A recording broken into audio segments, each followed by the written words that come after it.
Olá a todos, eu vou fazer breves comentários sobre o livro dos Espíritos, porque senão fica muito cansativo e para dar sequência assim diariamente é meio difícil, às vezes acontecem problemas, a gente não consegue gravar o vídeo, então faz quase 2 semanas que eu não gravo nada. Então vamos lá. Vamos falar assim, a partir da 216, se nós conservamos a aparência e caráter moral das últimas existências. Sim, mas nós temos que levar em conta que o espírito ele vai evoluindo.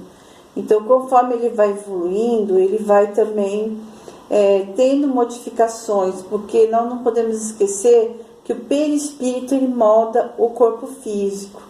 E tudo é de acordo com o quê? Com o espírito, a sua evolução moral, as suas tendências, se são negativas, se são positivas. Então, a beleza vem da alma, não é da aparência física. O espírito ele pode pedir para reencarnar num corpo onde ele é desprovido de beleza, porque ele precisa passar por alguma experiência e ele não pode ser, por exemplo, desviado daquele caminho ao qual ele se propôs. Então isso acontece muito. Então o espírito às vezes é desprovido de beleza, mas ao conversar com aquela pessoa, nós percebemos o quanto aquela pessoa tem uma alma bonita, o quanto ela tem sabedoria, o quanto ela tem nos ensinar, de bondade, de várias coisas. E às vezes a gente vê uma pessoa muito bonita e às vezes a gente vê que essa pessoa é vazia. E às vezes a gente pode perceber também, a pessoa pode ter uma aparência bonita e ter uma alma bonita. Então, isso vai depender muito das experiências que a pessoa tem que passar aqui. E aqui também fala, nas diferentes encarnações se conserva o caráter físico das existências anteriores. Então, aqui fala que o corpo é destruído e também ele vai ser modelado de acordo com as características do espírito, porque a alma vai evoluindo, então vai depender da reencarnação.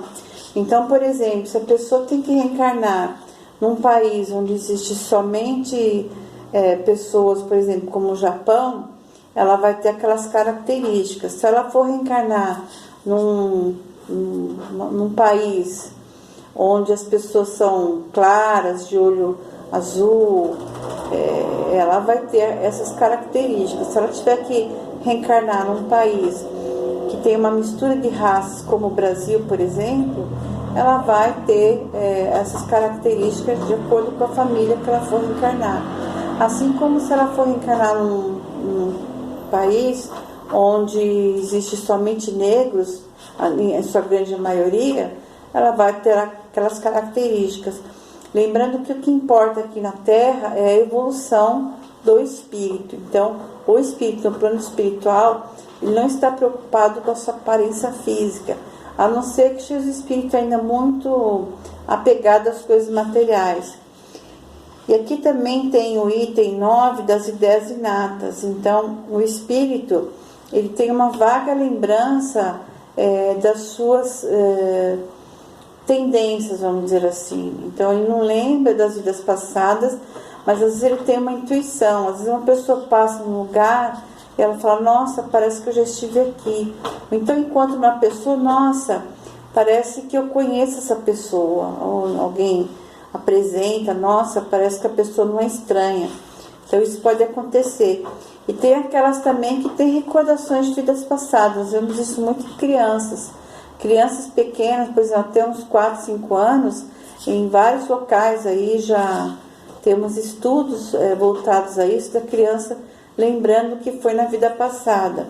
Às vezes nós vemos também uma criança que ela toca piano, um instrumento desde pequeno, tem uma vocação muito forte por uma determinada coisa, pela arte, por exemplo, e isso se manifesta desde criança.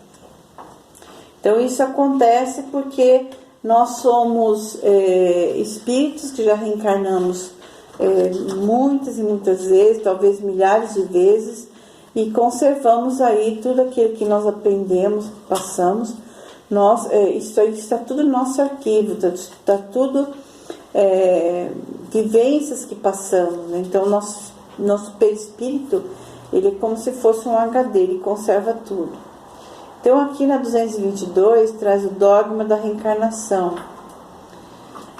Dizem algumas pessoas, não é novo e foi retirado de Pitágoras.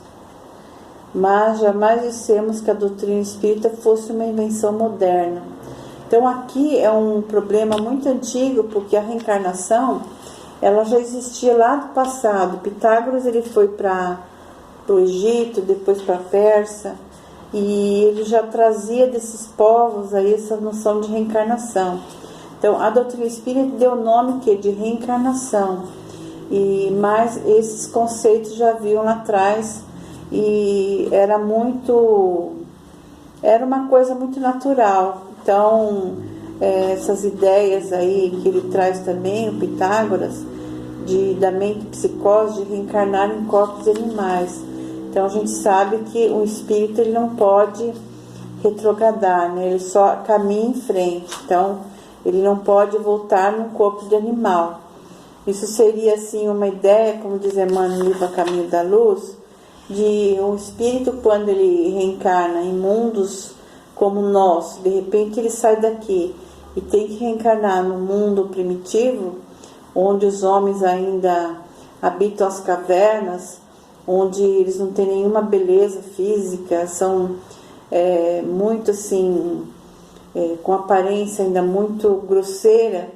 É como se ele estivesse reencarnando em corpos de animais. Então imagine nós aqui tendo que reencarnar filho daqueles homens bem primitivos. Então é como se fosse uma lembrança, uma intuição de que estamos reencarnando em corpos de animais. Isso ficou, tanto é que alguns lugares acreditam, na Índia, por exemplo, que eles podem reencarnar em corpos de animal.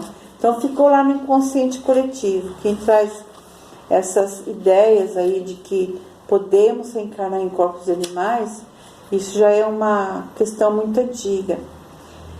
Então aqui nós vemos aqui no Evangelho, Jesus, ele deixa claro que no diálogo com Nicodemos, em verdade vos digo que o homem, se não nascer de novo, não pode ver o reino de Deus.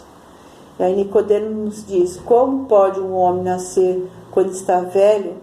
Pode ele entrar de novo no ventre de sua mãe e nascer segunda vez? E Jesus respondeu, em verdade vos digo, se um homem não nascer da água e do Espírito, não pode entrar no reino de Deus. O que é nascido da carne é carne, e o que é nascido do Espírito é Espírito. Não te maravilhes de eu haver dito, é necessário vos nascer de novo. Então, aqui a reencarnação, ela está evidente nessa passagem de Jesus, assim como outras passagens, quando ele cura o cego de nascença, que os apóstolos perguntam, ele nasceu cego por culpa dele ou por culpa dos pais deles? Ou seja, se fosse culpa dele, como que ele iria nascer cego? Se era a primeira vez que ele estava reencarnando. Então é para nós refletirmos. Então Jesus disse, nem culpa dele, nem culpa dos pais dele, tá? Que se quisesse a glória do Filho do Homem, ou seja, foi uma programação reencarnatória para que Jesus o curasse. Então, muita paz a todos. Se gostaram, compartilhe, se inscreva no meu canal, dá um like e muita paz a todos. Muito obrigada.